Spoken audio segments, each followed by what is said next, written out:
sommes revenus pour montrer où nous en sommes. Donc, au retour maintenant, c'est de continuer à mettre la flamme, à allumer la flamme pour que ça prenne tout le Togo. Pour le moment, je vous dis que c'est le Nord Togo qui s'appelle AgroBio, mais je vous dis que notre objectif est que, de marcher sur tout le Togo pour qu'un jour qu'il y a les fils de Pierre, les petits-fils de Pierre habillent toute l'étendue du territoire togolais. Donc nous avons déjà fait un travail. Je vous remercie beaucoup. Okay. Madame, présentez-vous. D'accord, je m'appelle Mariam Ologem. Je travaille dans un projet de diversification diversification maraîchère et arboriculture fruitière dans un petit village d'Ogon qui s'appelle Tereli, situé sur le plateau de Dogon. Donc, c'est ma première fois de participer à cette formation, vraiment. Mais je n'ai vraiment pas regretté. J'ai trouvé que ça en valait la peine. Je suis d'un peuple qui travaille dans le maraîchage il y a longtemps, mais je ne savais pas qu'on pouvait avoir ses propres semences maraîchères. Nous, on était dépendants du marché. Chaque année, il faut acheter les semences. On achetait chaque année les semences au marché. Donc, à part l'oignon, l'échalote où les paysans conservaient la bulbe pour faire de ça la semence, sur toutes les autres semences, nous étions dépendants du marché. Hein. On achetait au marché. Mais à travers cette formation, j'ai appris que les gens peuvent produire leurs propres semences. Donc, ça, c'est très intéressant. Ensuite, cette formation aussi va m'aider beaucoup parce que je suis d'un peuple qui est agriculteur. Avec la subvention de l'engrais, le gouvernement malien subventionne l'engrais et les paysans actuellement, tout le monde achète l'engrais. Tout le monde achète l'engrais. Donc, à partir de cette formation aussi, je pourrais expliquer aux gens que ce n'est pas la solution. Pour une agriculture durable, pour une autosuffisance alimentaire, je pense qu'il faut aller avec ce qu'on a. Parce que l'engrais, nous n'avons pas. Ça vient d'ailleurs. Aujourd'hui, peut-être les gens ont un peu d'argent pour acheter, mais on ne peut pas avoir toujours de l'argent pour acheter l'engrais. Donc, je vais sensibiliser mes parents à ce que les gens prennent en compte la production de compost au lieu de l'engrais. Ensuite, je travaille dans des ONG, donc je suis responsable d'une ONG. Déjà, je me suis dit qu'au niveau de notre ONG, il faut une ONG nationale, bien sûr.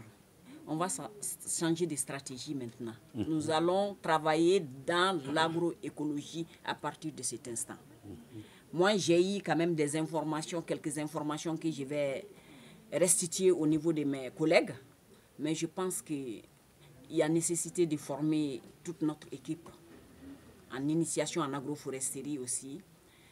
Vraiment, moi, je suis très satisfaite. C'est ma première participation et je suis vraiment satisfaite pour le moment.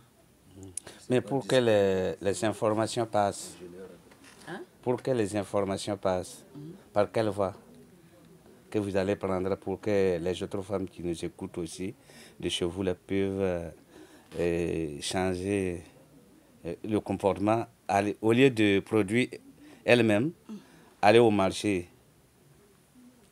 D'accord, ça, d'abord, je travaille dans une ONG, on a des façons de faire passer nos messages. Souvent, on organise des assemblées villageoises où il faut inviter tout le monde. Je pense que pour des cas comme ça, c'est pas suffisant. Il faut aller avec les focus group aussi. Il faut rencontrer le groupe des femmes pour leur passer l'information. Il faut rencontrer le groupe des jeunes. Il faut rencontrer le groupe des adultes.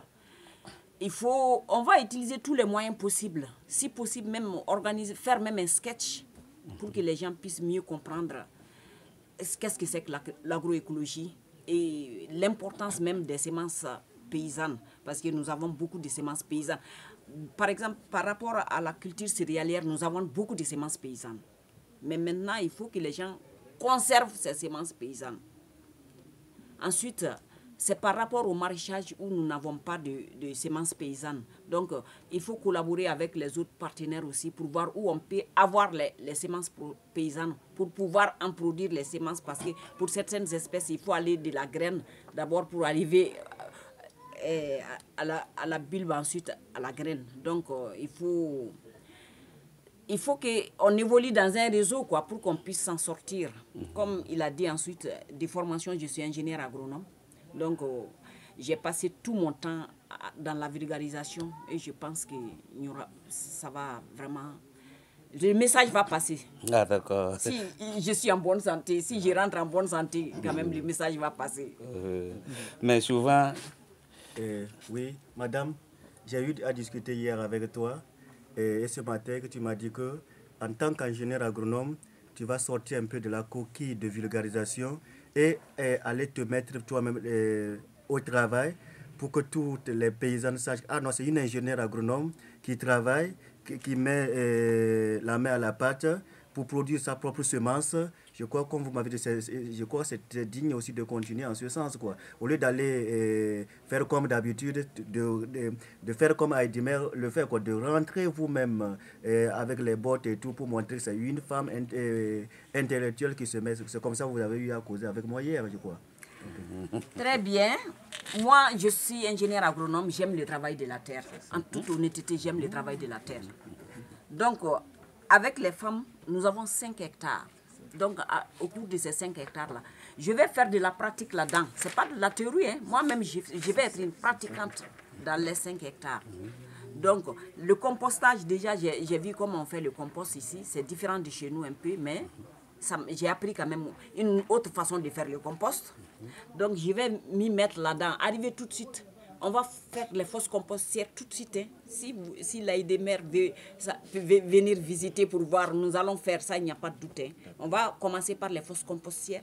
Ensuite, si on a les fosses compostières, il faut chercher les semences paysannes. Parce que d'habitude, on achète les semences au marché. Donc, on va chercher les semences paysannes. Et après, on va produire nos légumes. Et suite à la production de nos légumes, nous allons produire nos propres semences. Ça, j'aurai la main là-dedans. Ah, d'accord. Oui. Bon, d'accord. Je vous remercie beaucoup. Merci. Quelqu'un d'autre?